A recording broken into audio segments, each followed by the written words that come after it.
Latte. So today we're going to be talking about the kingship of Obuama. I know there are a lot of you are waiting for this episode, so we're going to be talking about the kingship of Obuama. Now, even though Da Idoniboyobo founded Obuama, he never referred to himself as the Amainabo of Obuama, because as at the time he was operating the affairs of Obuama and also operating the affairs of the Da Omobo group of houses. So he was shuttling between Obuama and Buguma. Now, for a very long time, Obuama has been perceived to be under Buguma. But in Kala Igbania Yanam, political Igbania, that made the Obuama people begin to agitate for their own autonomy. And right now, Obuama is a standing community on its own. Now, let's come back to Da Idoniboyobo. Da Idoniboye was running the affairs of the Da Omobo group of houses in Buguma and also the affairs of Obuama. You understand?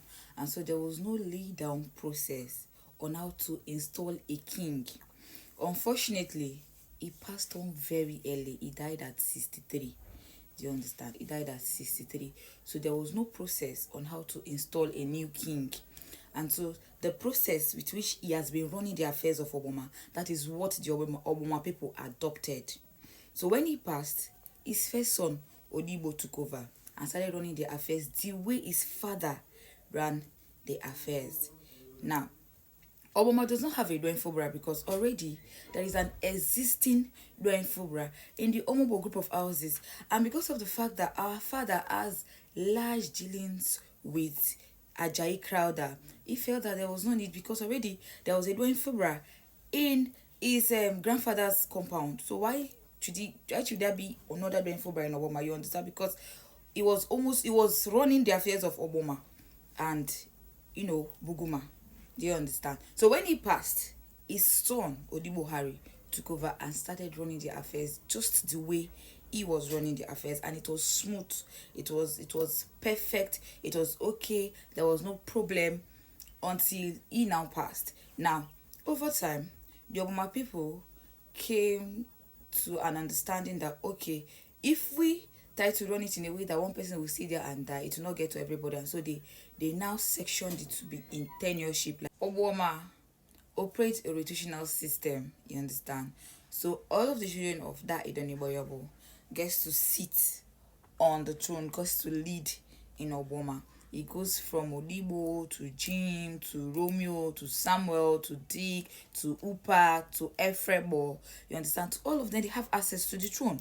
You understand? And now they don't refer themselves as king because their father, he did not operate that way. Right now, the affairs is being carried by Engineer Obumate Tombig Ari. Is actually Jim the Third. Now, he is the chairman of Obuama Council of Chiefs. This gets to tell you that we have had Jim the First, we've had Jim the Second. Right now is Jim the Third, and this system has been working perfectly for the Obuama people. I will have you know that the Obuama people do not operate, or they do not carry out the Namapele system. Now, the Namapele system, they don't do it because they already have a lay down foundation. They already have a lay down system that is working for them perfectly, and they already have a Dwayne Fobra existing in their grandfather's compound.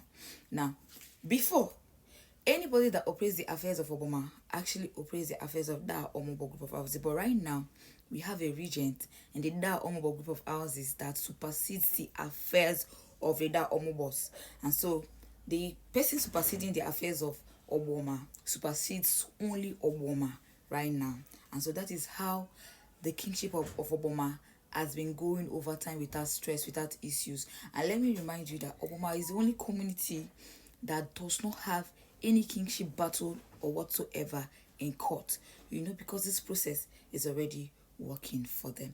So if you ask me, anybody that is given the authority to lead over an affair, the affairs of a community, is regarded as a king.